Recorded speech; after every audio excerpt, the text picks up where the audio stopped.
Ahí el potasio 4.3, un sodio de 166. Y el otro es el ejercicio que ven en el lado derecho. ¿Qué trastorno tiene? Tienen que escribir completo. Tiene hipernatremia, tiene hiponatremia. En este caso no tenemos tiempo, no tenemos antecedentes, entonces solamente pongan por el valor. Hiponatremia leve, hipernatremia severa, moderada, etc. Y lo mismo con el potasio y el semiácido básico. ¿Qué trastorno ácido básico tiene el paciente? Tiene una acidosis metabólica, una acidosis respiratoria, etc. Ahí lo tienen bien claro. Voy a llamar lista. Hagan, resuelvan de una vez.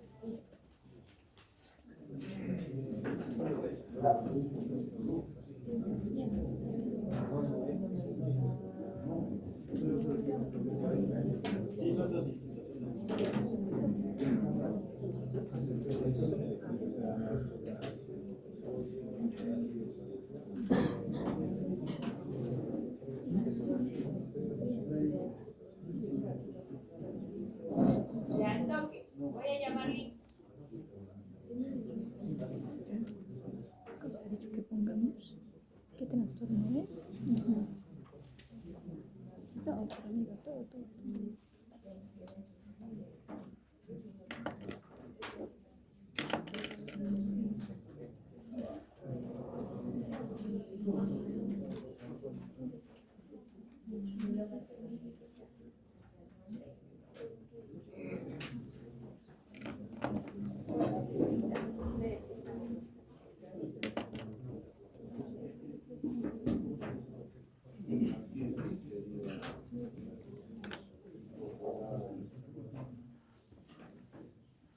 Aguilar, presente.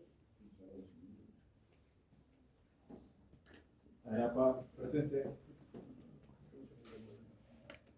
Katia, Presente. Caguana, Presente. Cosi, Presente.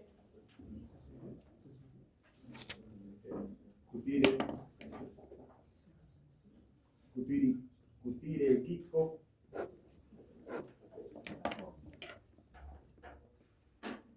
Estrada, Farfán Ochoa, Fernández, Presente. Flores Caguana, presente. Fuentes,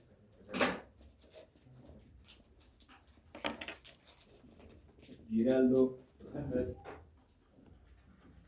Gutiérrez, presente.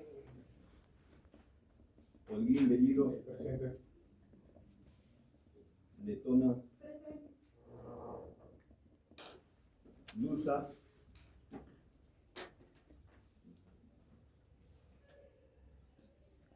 Marocho, Presente. Martínez Morales, Mendoza, Presente. Mesa Paredes, presente. Montalvo, presente. Nina Farfán, presente. Oviedo, presente. Paz Ramos, Presente. Nacheli Quillaca, Puma, presente, buenas tardes.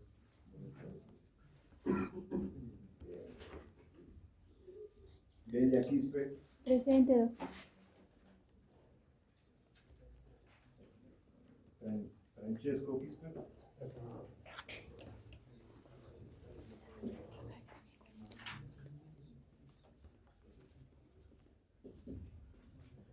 Quispe Torres, Presente. Ríos Barrios, Rodríguez Solís, Zaire Sotomayor, Sánchez Valencia, Valiente, Vargas, presente. Vázquez, Velasco,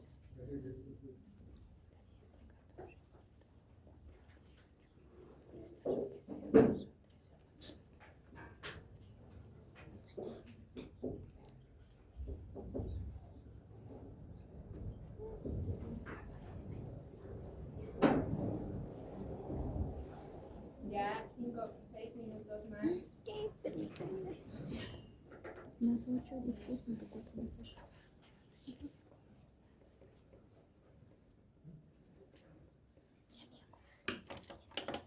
Es sencillo. Solo trastorno sodio, potasio y ácido láctico.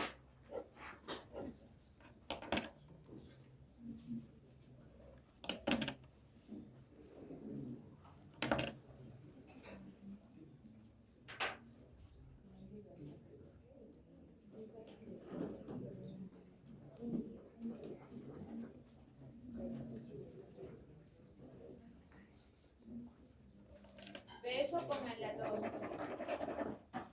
Todos los dos varones. Y pregunta, ¿eh? Peso 60 y varón. Ya toque.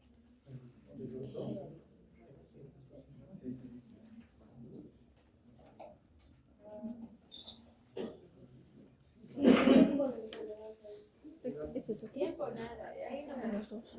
Lo único que Vamos a poner necesitan ese es el peso. peso Entonces, y sexo. Pues se sacan los valores medios. Nada más. Nada, solo el sexo, que es severo, moderado, ese es ya el tiempo, nada más. hipermetría más severa, ¿no? Severa, moderada, leve, etcétera, no hay tiempo, nada. A medida ahora que vamos a hacer IRA y RC, vamos a poner más completo, algunas cosas más completas.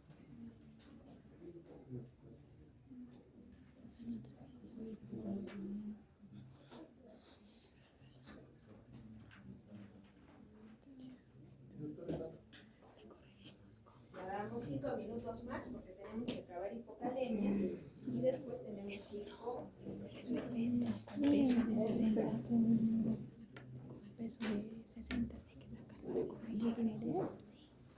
Sería con 166 sobre el peso. ¿Cuánto se puede peso?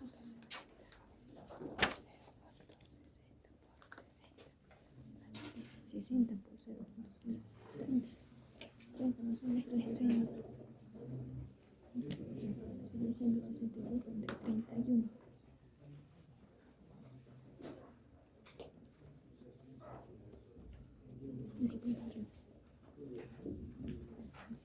Ahora sí, otro primer paso. ¿En cuánto vas a corregir? 6. Listo. 6.000 entre 5.35. 35. ¿Cuánto sale?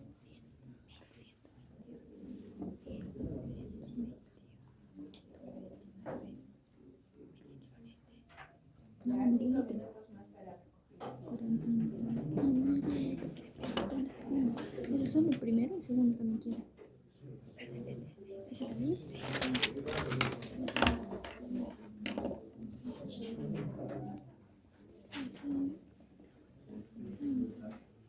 1, 7, 6, 2, hasta el 11.1. El bicarbonato está.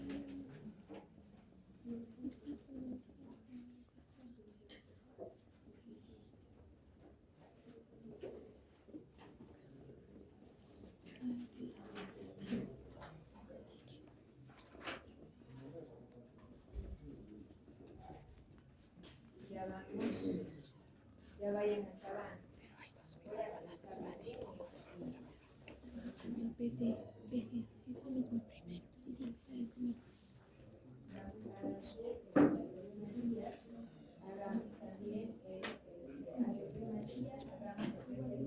Con alcalosis metabólica, con alcalosis respiratoria, ¿no?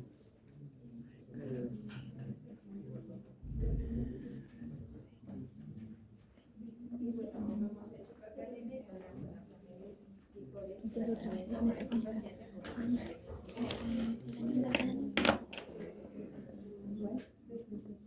Los dos varones y 60 kilos. Varones, 60 kilos. Los dos varones y 60 kilos. Hay que poner condición, si es un trastorno simple, es un trastorno mixto. Cloro, 139. Ahora si lo compensa el bicarbonato sería el hidrógeno, porque si ¿Bicarbonato? ¿Es una situación tipo respiratoria? No, sí es el calorsis. El calorsis respiratorio bajo. Es el calorsis del pH alto. Ah, no. Mira que tienes.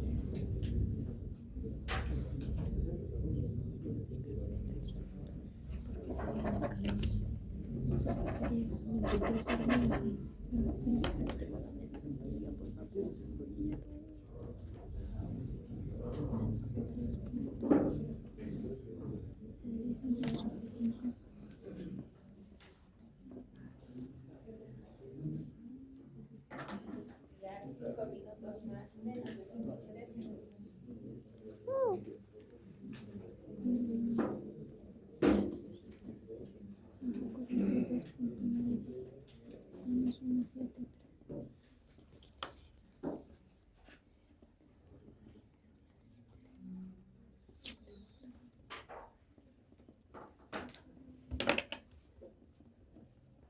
Con pH de 7,1, pH de 7,1, ambos tienen un bicarbonato estándar de 5,6, el otro está con 3,9, el bicarbonato estándar de 7,9 en el otro.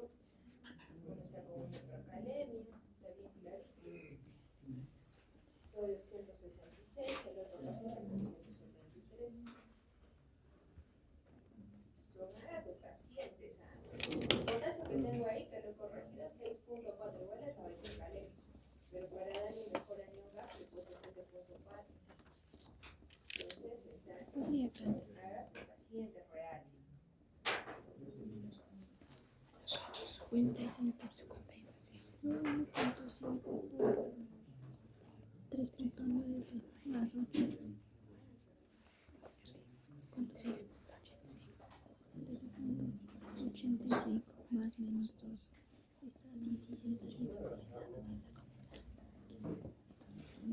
La siguiente clase, igual a la anterior, vamos a hacer un ejercicio con el tema más que estamos tocando.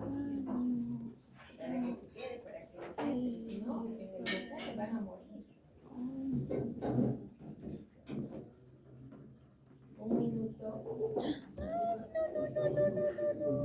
Un minuto solo está ácido base, nada más. Ah, ácido base, Ácido ¿no? base y ahí está el sodio, no hay más para corregir. El sodio. ¿Cuánto está sodio? El sodio es 173. Igual está buena. Severa. Hipernatremia severa.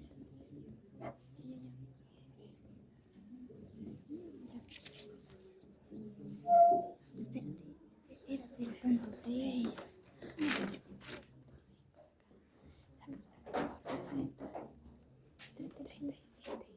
37. 173. Sí, aquí saca. Acá sale 4.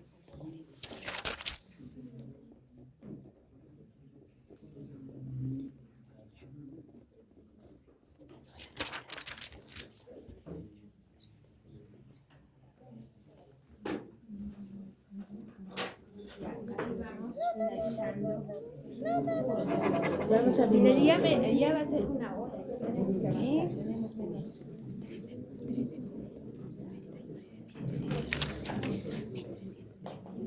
Ya vamos, entreguen como están.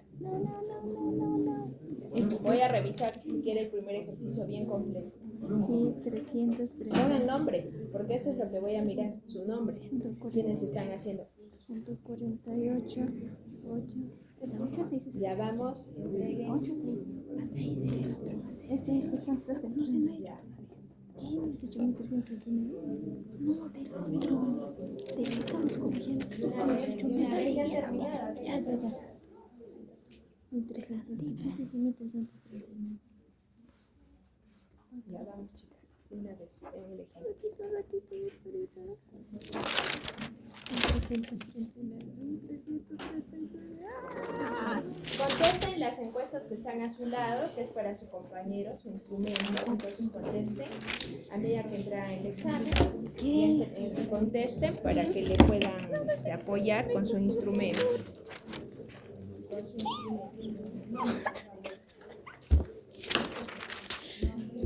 ¿Qué? 4.48. En el segundo.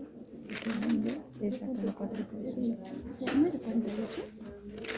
Es el primero. Ya, 4.6. Ya, 4.6. Ya, 4.6. 4.6. ¿A 8 estás corregido este? ¿A cuánto has corregido? 6. Ya, 6. ¿Y cuánto te ha salido?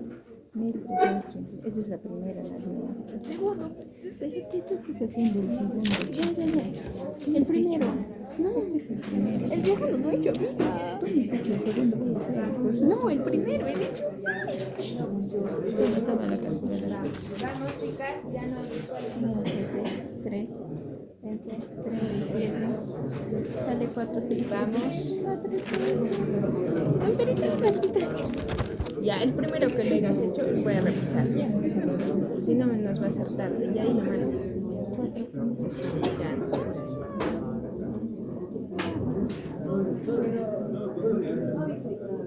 Ahí sale 1200. 84. Ya, vamos con la siguiente. Entonces, Te he dicho yo el segundo. Por eso has hecho el segundo, tampoco has hecho. No, te he dicho yo el primero, tú el segundo. Ah,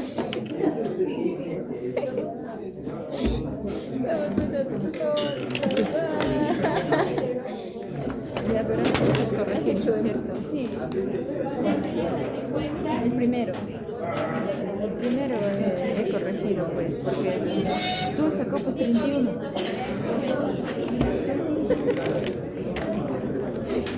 en silencio.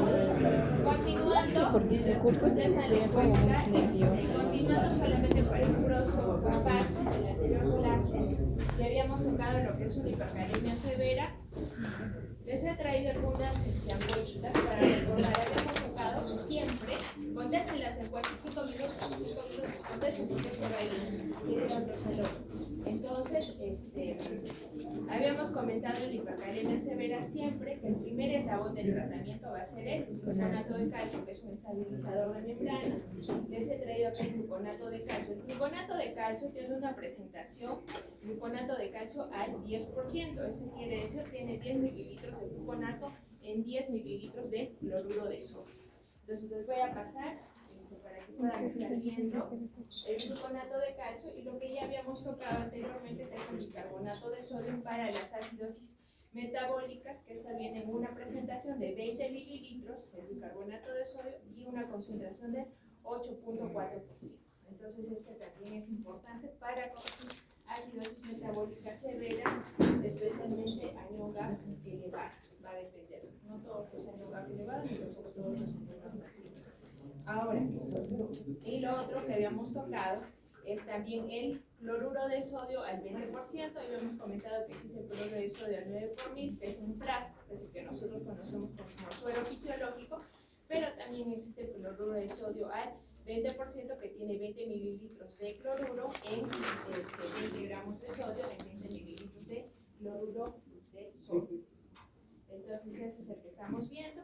Y solamente para recordar, siempre el tratamiento está basado en un esquema, ¿no? Ya habíamos comentado que es mi estabilizador de membrana, que va a ser mi gluconato de calcio, que va a ser mi estabilizador de la membrana cardíaca por el miedo que tenemos a la fibrilación ventricular, y posteriormente voy a utilizar vías de eliminación, ya sea por vía respiratoria, como los beta-adrenérgicos, en este caso el salbutamol o el fenoterol, y también tenemos los diuréticos de ASA, como en este caso puede ser la furosemida, que es el que tenemos, y la solución polarizante, que es la insulina R, 10 unidades de insulina R más 50 gramos de glucosa.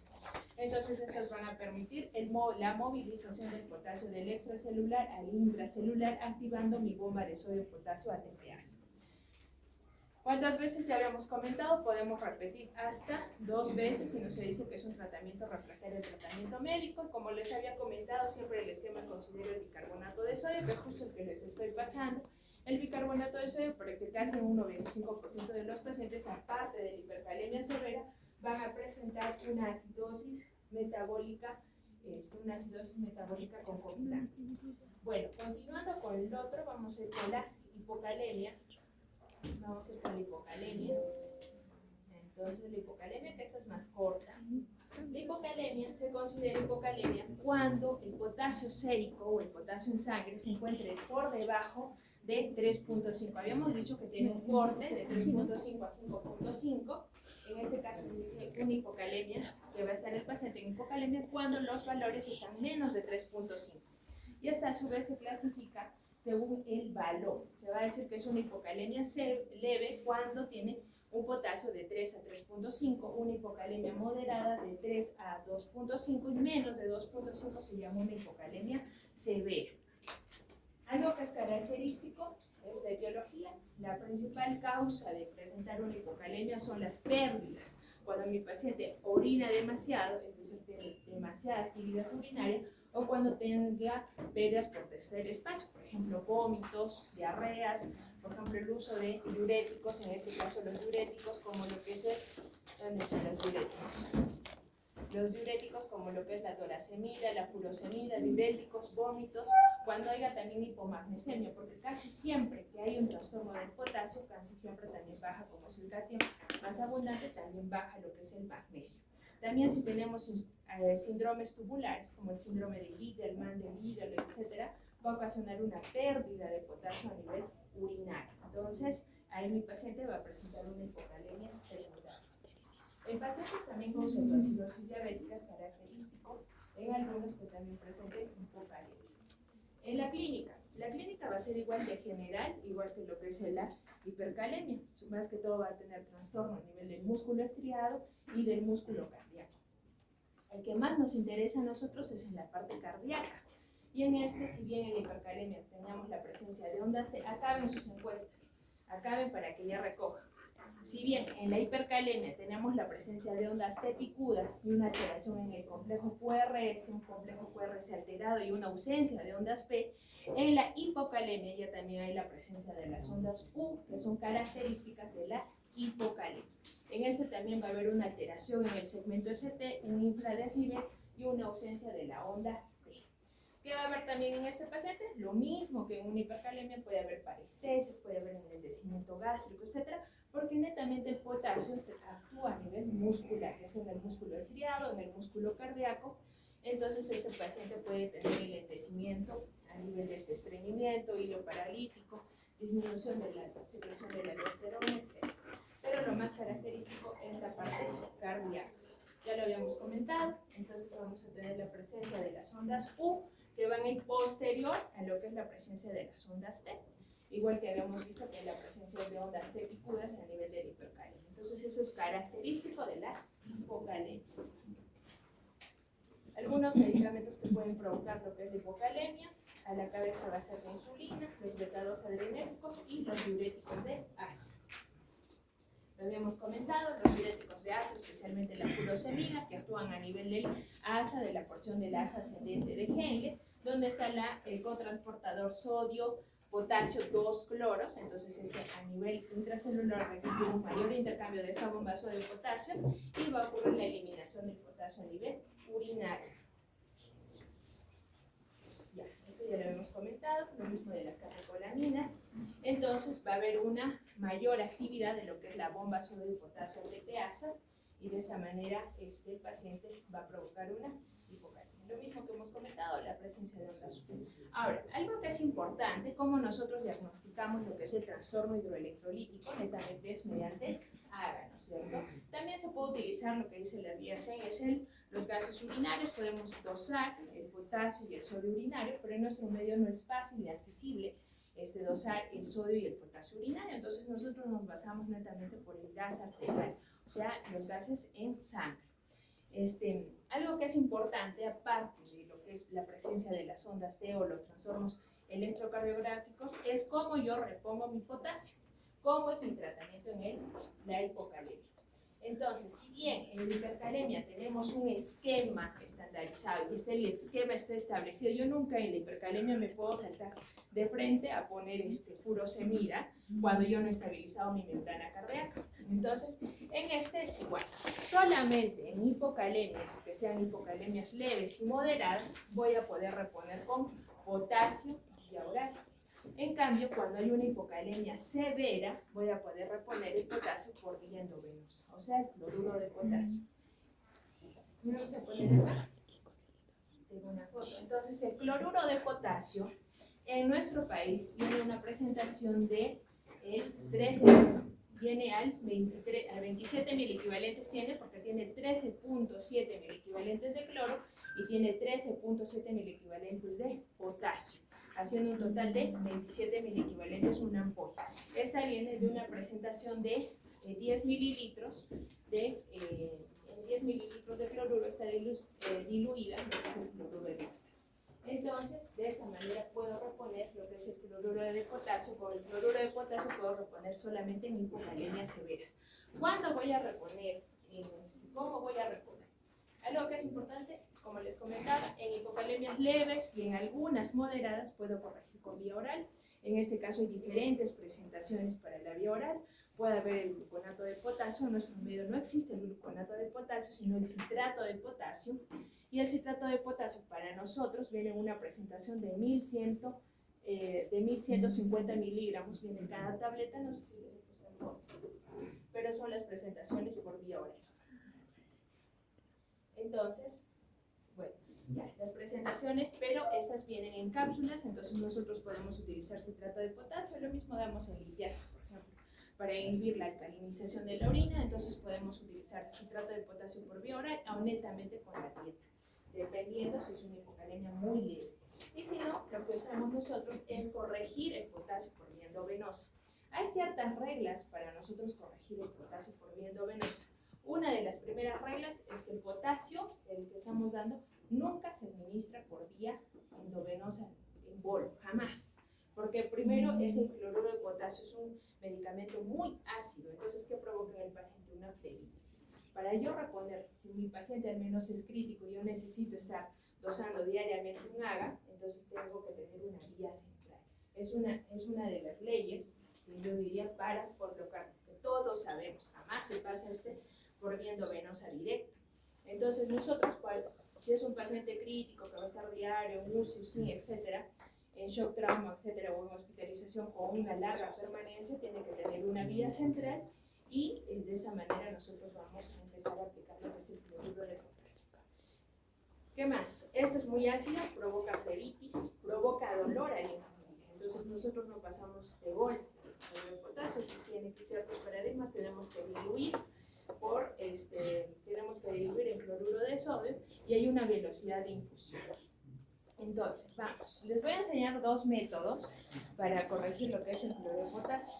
Uno, dice que uno de los métodos es reponiendo según el valor. Se dice que tiene una hipocalemia leve, sabemos de 3 a 3.5. Si fuera así, su déficit va a ser un 5%. Si yo tengo una hipocalemia moderada, mi déficit en total va a ser un 10%. Y si yo tengo una hipocalemia severa, mi déficit total va a ser un 15%. ¿Cuánto es el requerimiento de un humano total de potasio al día? Es de 35 a 50 miliequivalentes por litro. Y mi requerimiento va a ser por día, va a ser de 1 a 2 miliequivalentes de potasio por día, ¿no? Por kilogramo de peso. Entonces, sabiendo esto, ¿cuánto tiene? Vamos a hacer un ejemplo. Acá les he puesto es un paciente que pesa 60 kilos. Mi paciente tiene un potasio de 2.8. Si yo veo que tiene 2.8, este paciente tiene una hipocalemia moderada. Hola, doctor, buenas noches. ¿Qué tal, doctor? Sí, doctor. Sí, yo también tengo guardia anoche. ¿Pero qué va a tomar el examen a las 8 o más antes? Ya vamos a estar ahí. Ya no se preocupe.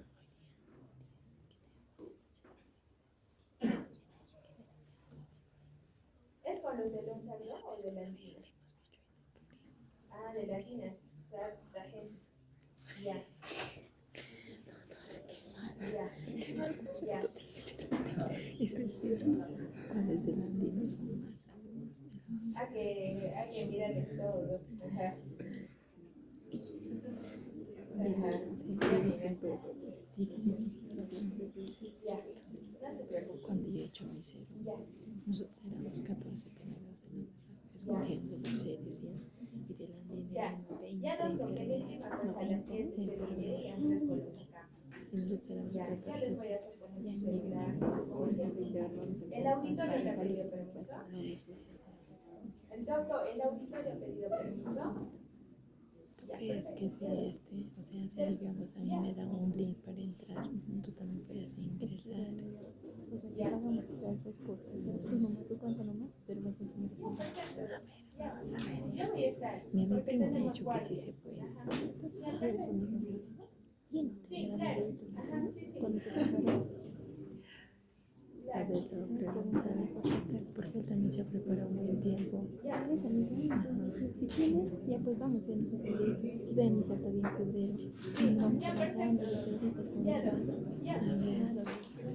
pensando en el pensamiento Tiempo, amiga.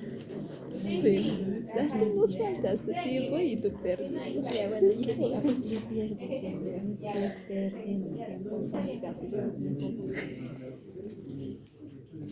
Yo no sé dónde está tu gatito. Muchas veces he ido a su casa. Nunca he visto un gatito, pero siempre me dicen.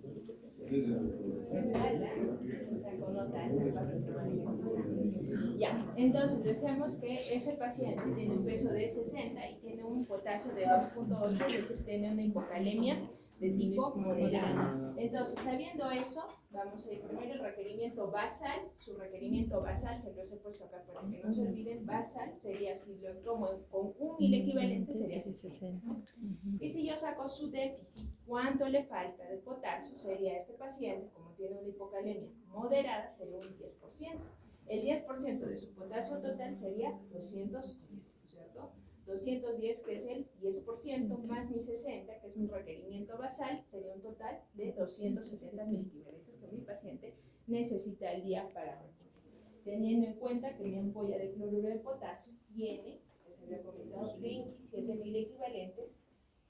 27.000 equivalentes tiene mi ampolla de cloruro de potasio. Una ampolla de cloruro de potasio al 20%.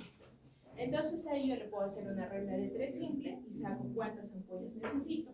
Ahora, en acá, por ejemplo, en este ejemplo, nos sale hasta en 2-3 días que vamos a reponer, porque solamente tienes un corte, 40.000 equivalentes por vía central y 20 por vía periférica. Nosotros reponemos así en el día a día, 2-3 días para una hipocalemia severa, una hipocalemia moderada, no, un poco complicado. Para nosotros 2-3 días es mucho, no podemos tener enlentecimiento gástrico más en pacientes con UCI, pacientes con NPT, con hilo paralítico, etc. No podemos reponer en 2-3 días. Para la parte práctica de ustedes, la parte teórica, diría yo, sí, podemos utilizar estas fórmulas. Para nosotros, en nuestro día a día, nosotros utilizamos una famosa regla que les he comentado en práctica, que es la regla de los unos, que utilizamos una ampolla de cloruro de potasio, es decir, al 20%, que tiene 27.000 equivalentes, más un frasco de cloruro de sodio que tiene 100.000 equivalentes solamente de Cincestes, y eso lo pasamos en la famosa hora, en la hora de oro, o sea, solamente en una hora. Eso nosotros consideramos como un reto. Entonces, para nosotros, si le pasamos a mi paciente, esto sería solamente un reto. Ahora, dependiendo del potasio que tenga mi paciente, puedo retar 2 o 3 veces, ¿no? Va a depender cuánto sea el potasio del paciente. ¿Cuánto te sube una ampolla de cloruro de potasio al día? Más o menos 0.3 miliequivalentes. Solamente te sube 0.3, un reto de potasio. Entonces, eso es importante. Va a depender de qué valor tiene mi paciente. ¿Qué más indicamos? Usualmente se pasa por vía central estos retos.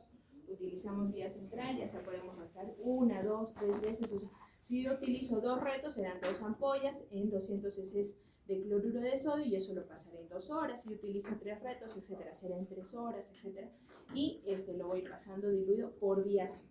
Si utilizo mi vía periférica, usualmente utilizamos lidocaína o bicarbonato de sodio, pero solamente si fuera un caso así idóneo, que por ahora el paciente se le encuentra, un paciente antes de entrar de cirugía está con hipocalemia moderada, yendo a severa, entonces antes de cirugía le puedo retar por vía periférica, siempre aplicando bicarbonato de sodio o lidocaína para evitar la flebitis y el dolor en el paciente. Eso es importantísimo, ¿no? Y usualmente la vía oral, si fuera una hipocalemia leve a moderada, yendo a leve a moderada. Entonces tengo dos fórmulas para poder corregir. Como les comentaba, la velocidad máxima de infusión puede ser 20 mil por hora, incluso dicen para vía central puedo utilizar hasta 40 mil por hora, y por vía periférica mi corte es 20 mil por hora. Siempre por vía central, de preferencia, y nada más. Y no se olviden de... Ya. Entonces, ahora vamos a ir con injuria renal aguda. La siguiente clase voy a poner algunos ejemplos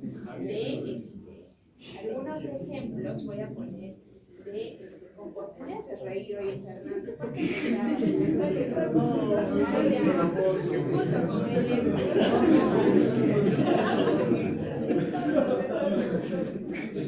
ya, la siguiente clase vamos a hacer vamos a volver a hacer ejercicios. Voy a revisar sus ejercicios. Ahora que tengo noche lo voy a revisar en fresco y vamos a mirar cuáles están. Tengo agas, porque ha habido trasplante, tengo agas en fresco, eso no les voy a traer. Y tienen que empezar a resolver.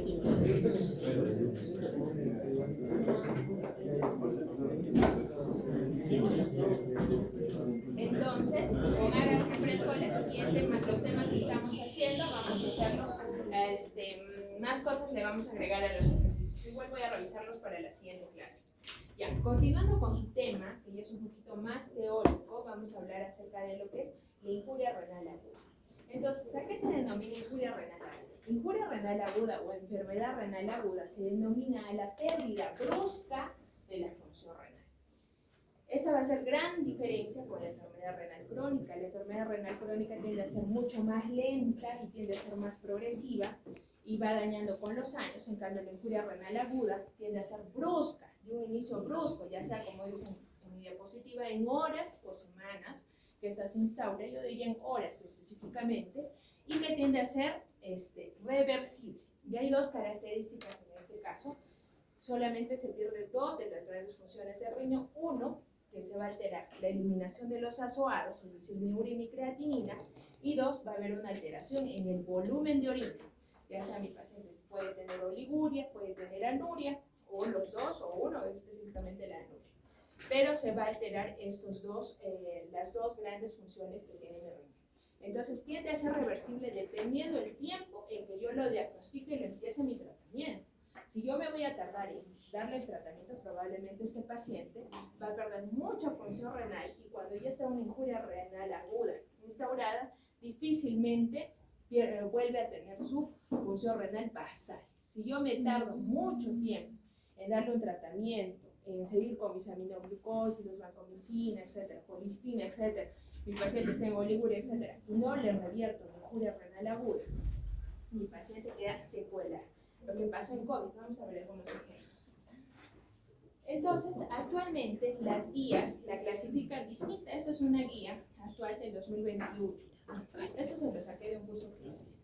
Entonces, esta es de la CADIGO 2021. ¿Qué dice? La injuria renal aguda ya no solamente se cataloga como injuria renal aguda, ahora ha variado las clasificaciones. Se llama una injuria renal aguda cuando el tiempo de instauración de la falla renal es de menos de 7 días. Si es menos de 7 días, el acrónimo va a ser injuria renal aguda o el famoso ACI.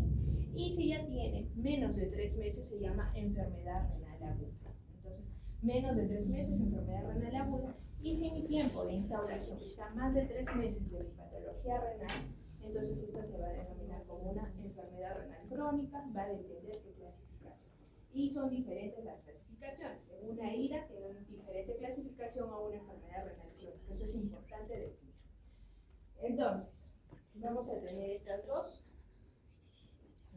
Algo que también es importante definir, que las injurias renal agudas van a ser más que todo más predisponentes a nivel intrahospitalario, porque cuando el paciente llega, ya se dice que cuando un paciente llega, por ejemplo, con una neumonía o una infección urinaria, ese paciente ya carga de en sí una enfermedad renal aguda, que se va a complicar incluso con el inicio del antibiótico. Cuando tú le dices LTO, no le hidratas adecuadamente, esta injuria se agrava más. Entonces, ¿qué dicen? Que es mucho más frecuente a nivel hospitalario comparando a nivel adquirido en la comunidad. Se ha visto en diferentes estudios las injurias renales agudas, en donde han estado más las mortalidades, han sido a nivel de UCI, SUSIN, etcétera, a nivel de emergencia. Entonces, la mortalidad es bastante. Si se dice, si nosotros tenemos un paciente, por ejemplo, con una sepsis foco pulmonar y se le agrega una injuria renal aguda, mi paciente tiene mayor riesgo de mortalidad. Se duplica la mortalidad en el paciente, el hecho que ya está afectando un órgano blanco. Y ahí es la importancia de tener una injuria y saber manejarla adecuadamente. Entonces, si yo tengo un paciente, soy luciólogo, yo tengo un paciente posoperado, este paciente se le agrega una IRA, un CADIGO 2, etcétera, o un ACI2, entonces mi paciente tiene mayor riesgo de mortalidad. Entonces es importante diagnosticar adecuadamente y en un tiempo antes las injuria renal aguda.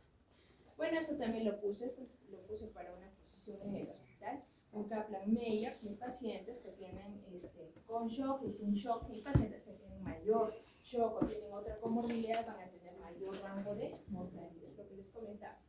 Entonces, eso les describo. Y también la mortalidad por injuria renal aguda por el COVID se ha incrementado, incluso hay una escala actualmente que tenemos acá, le puse un score, solamente para comentar. Tenemos un score incluso para pacientes con injuria renal aguda, y en ese tiempo, ¿no?, donde el COVID más que todo se estudiaba más ampliamente, sacábamos un score para pacientes con IRA agregada con COVID. Ahora, según las clasificaciones, vamos a tener según las guías CEN, y esta es una clasificación antigua, pero actualmente las guías CEN todavía las catalogan. Según la etiología puede ser prerrenal, puede ser propiamente renal o también llamada parenquimatosa, o puede ser las iras posrenales o las obstructivas. Las iras prerrenales, ya les había comentado, es por un hipoflujo renal. Es decir, puede ser diferentes causas que me ocasionen hipoflujo renal. Por ejemplo, puede ser un paciente con septicemia. Mi paciente con sepsis va a tener un hipoflujo renal. Mi paciente con un shock hipovolémico, mi paciente entrado una puérpera, pero tiene atonía uterina, entonces está con hipovolemia, entonces mi paciente entra con un shock hipovolémico. Esa paciente inmediatamente no solo tiene el shock hipovolémico, sino se le agrega una ira de tipo prerrenal, ¿no? Pacientes, por ejemplo, con cirrosis hepática o síndrome hepatorrenal, también van a tener una ira de tipo prerrenal. Todas mis causas sistémicas que me ocasionan una pérdida de flujo.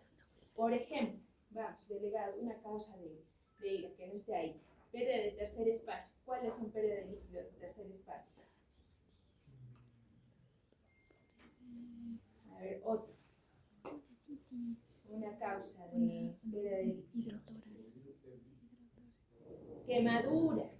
Quemaduras, yo tengo quemaduras, pérdida de tercer espacio. No tengo unas quemaduras, mi piel, todo, ya lo hemos visto en agua corporal total.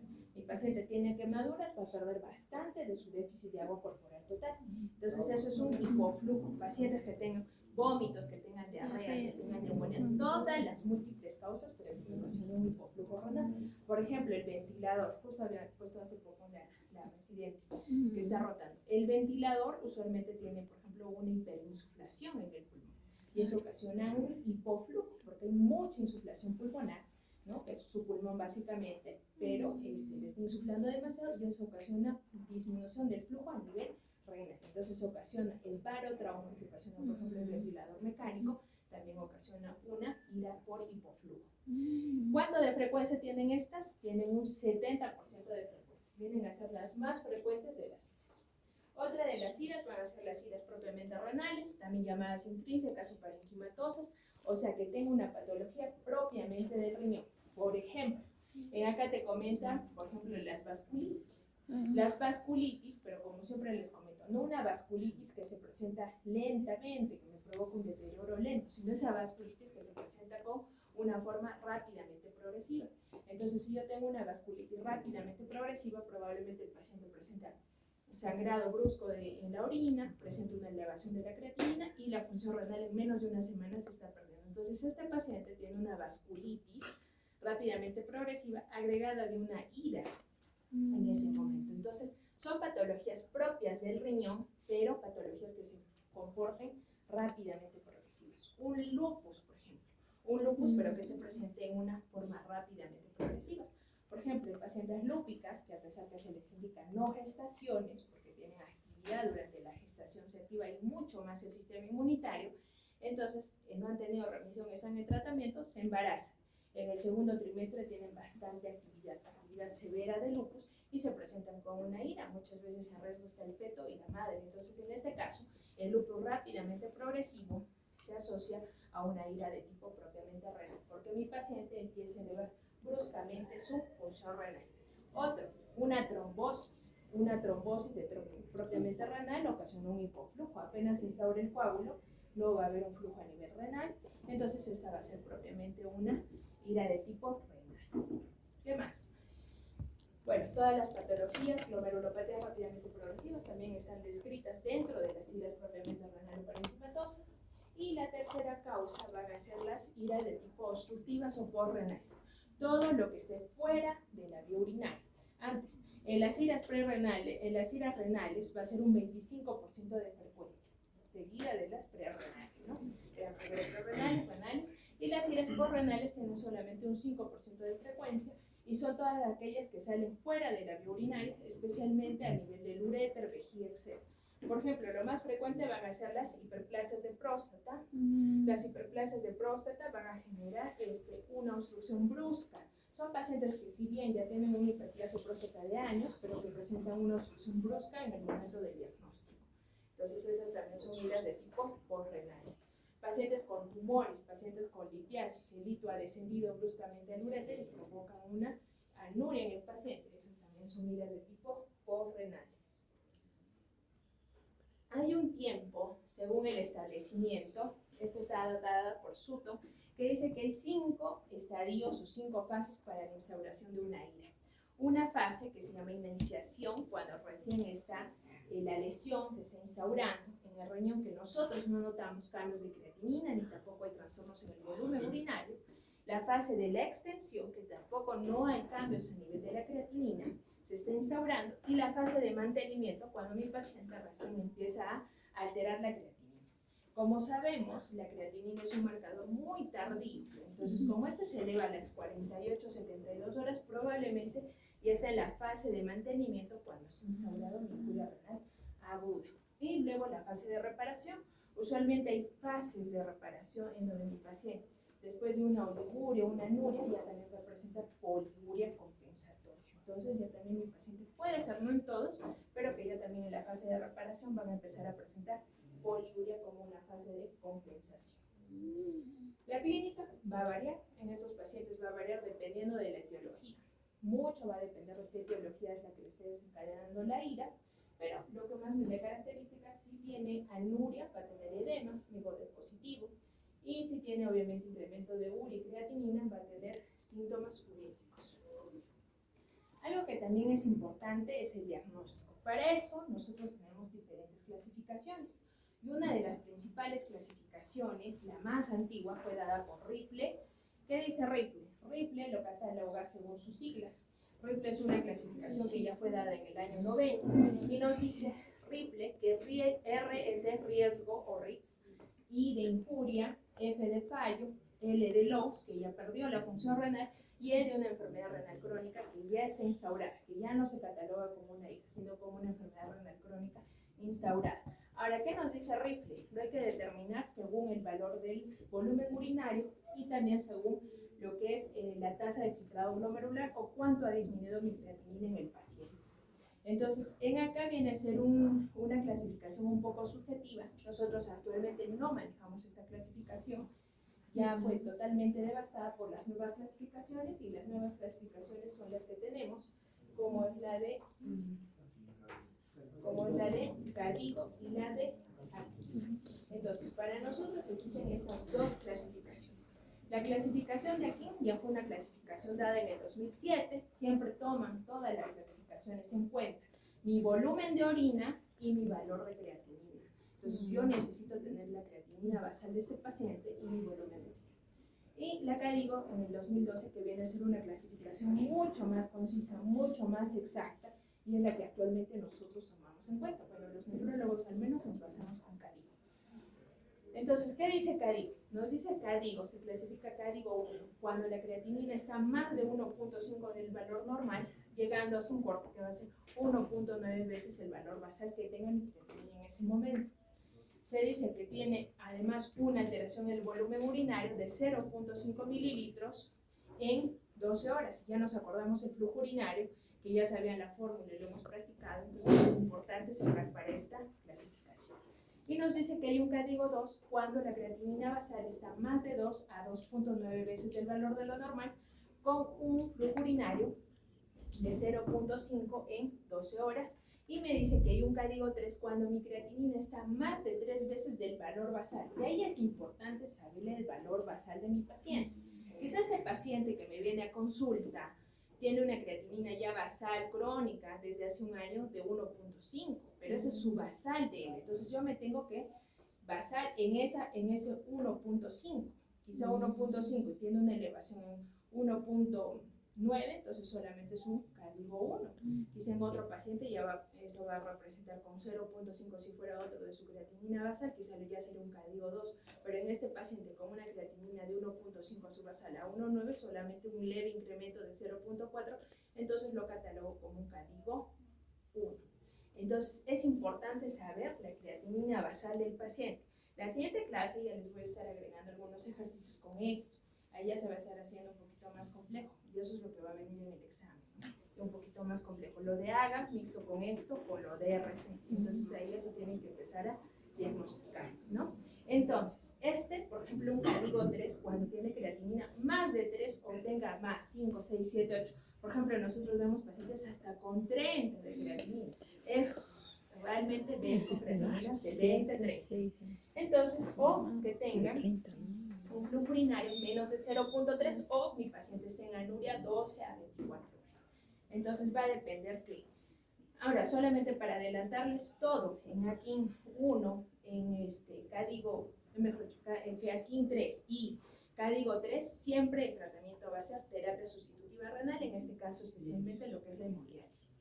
En este paciente hay que de una vez dializar. Ahora, una cosa más, para yo determinar qué clasificación voy a utilizar, si es un CADIGO 2, un CADIGO 3, un CADIGO 1, es importante siempre cuantificar cuál es el trastorno que está más alterado.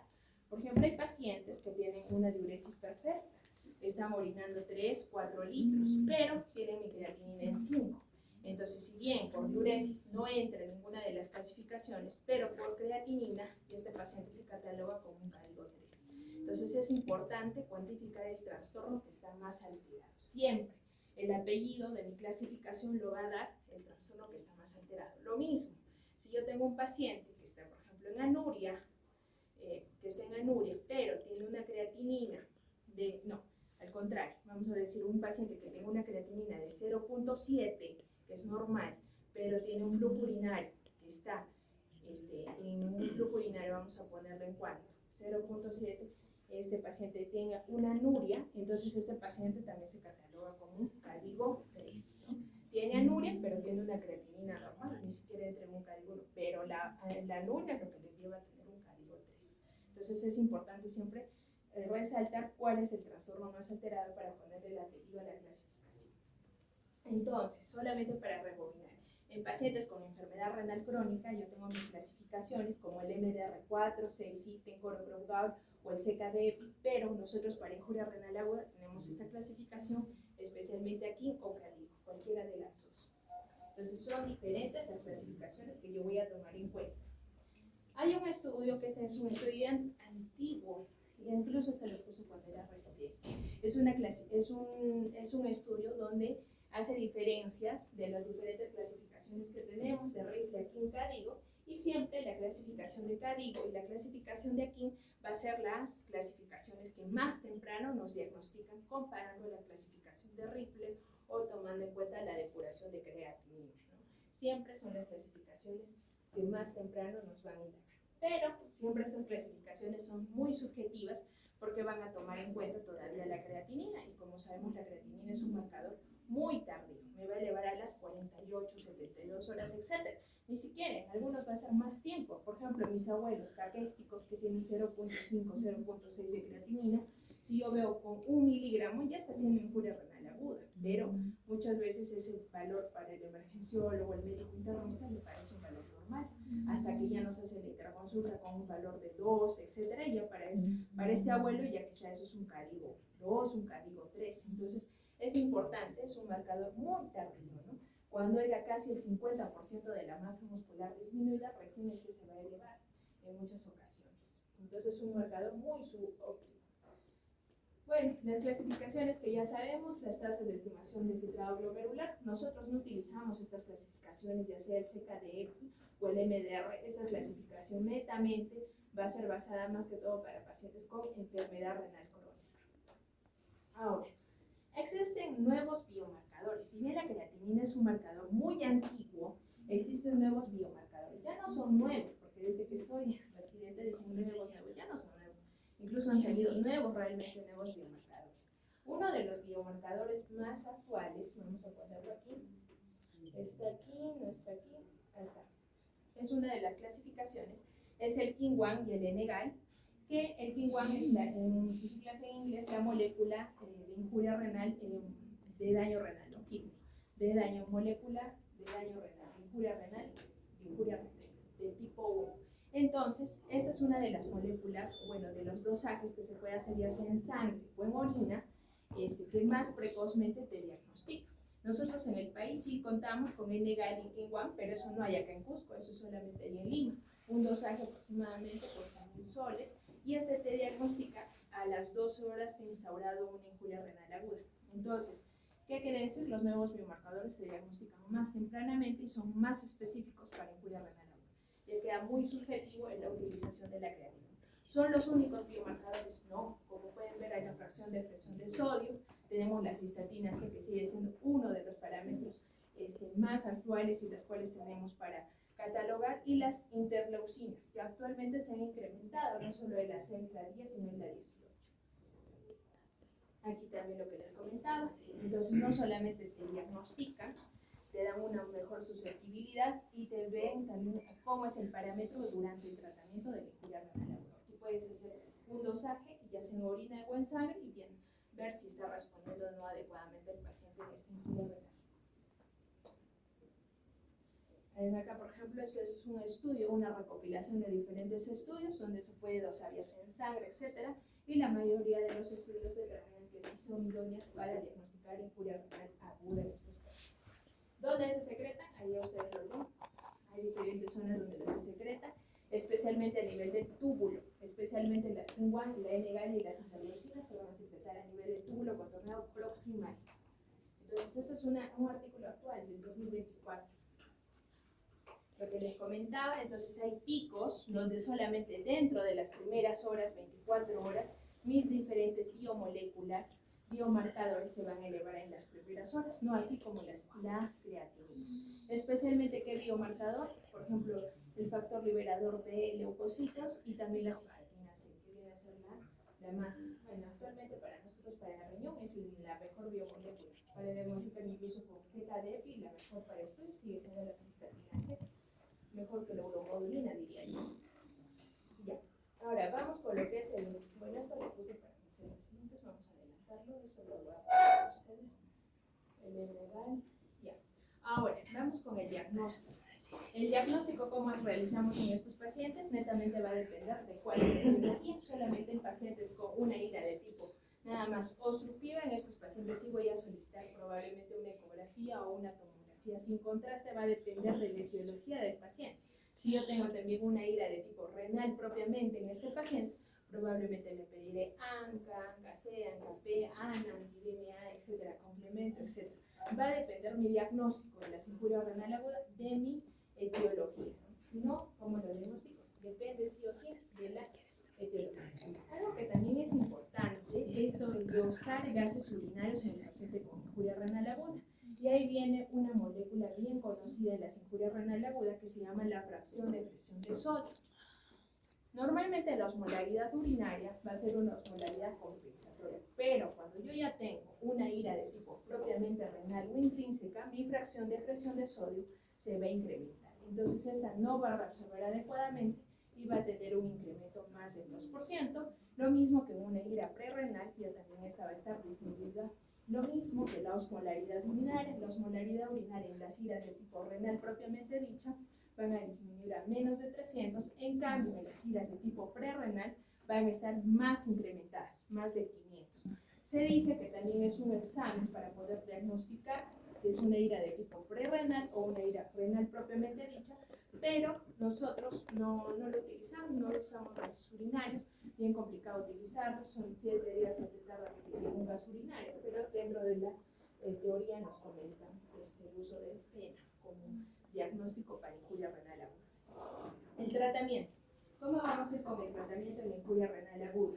El tratamiento va a depender de la causa, especialmente la fluidoterapia, ¿no?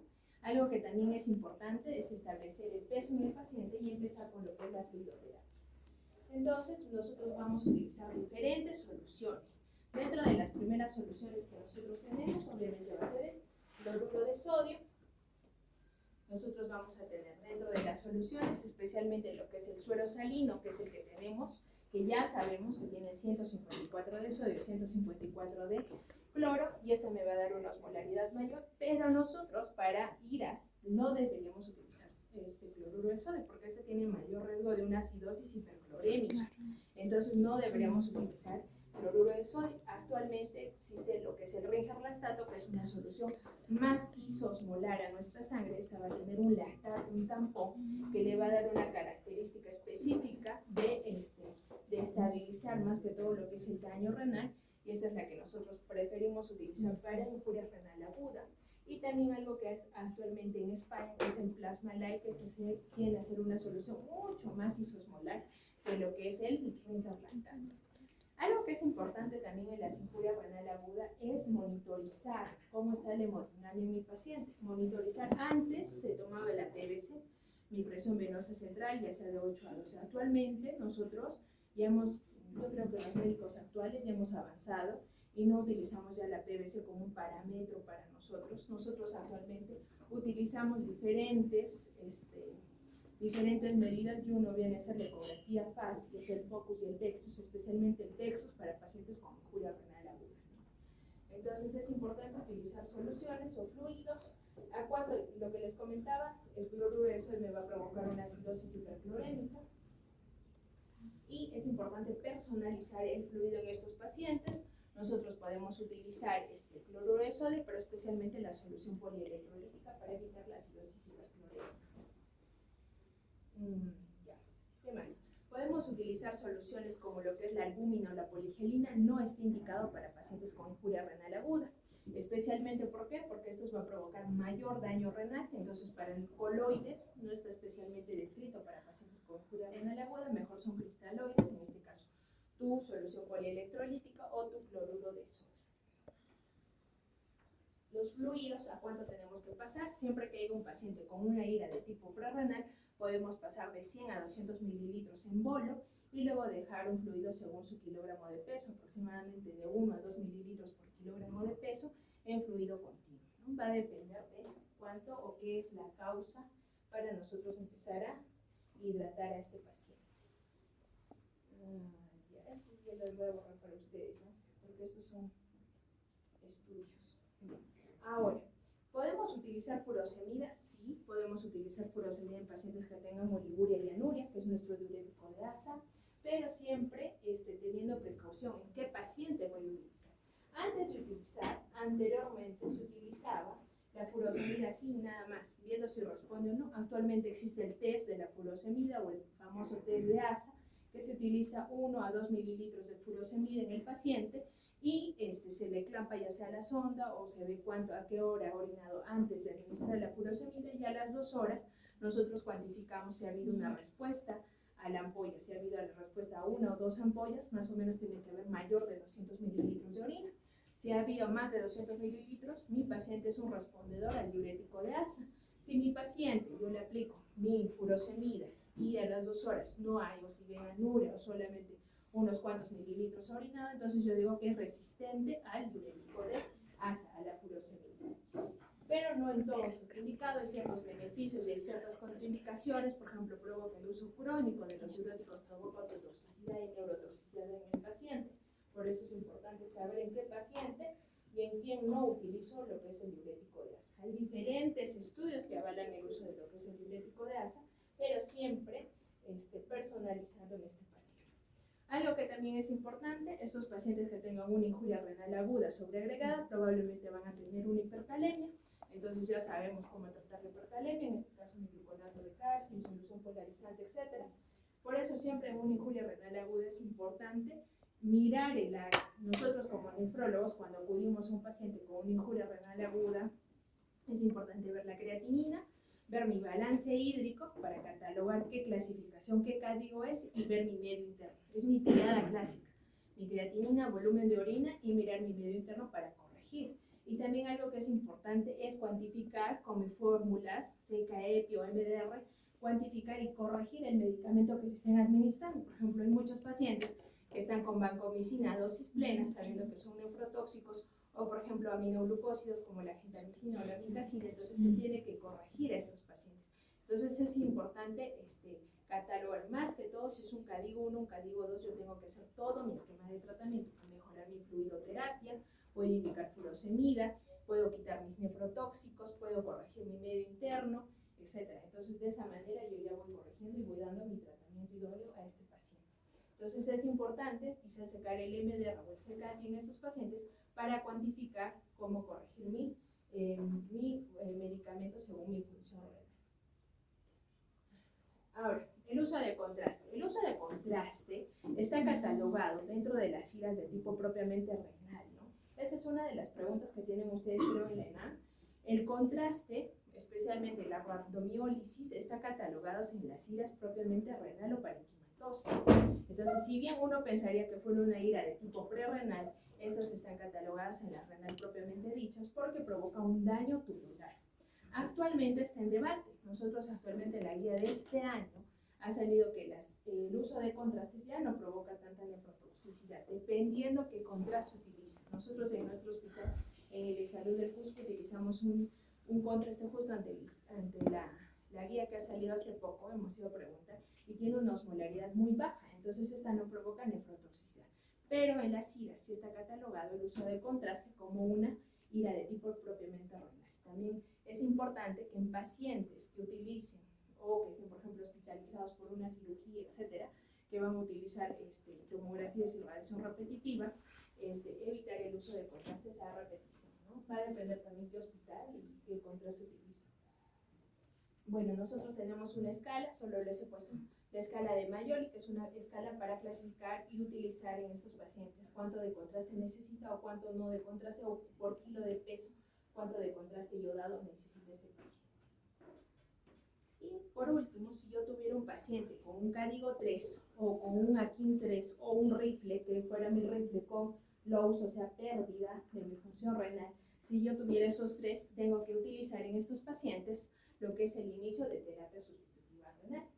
Entonces, para estos pacientes, para el inicio de terapia sustitutiva renal, nosotros como nefrólogos acudimos y especialmente utilizamos lo que es la hemodiálisis intermitente, que es la que van a ver en los hospitales que están rotando.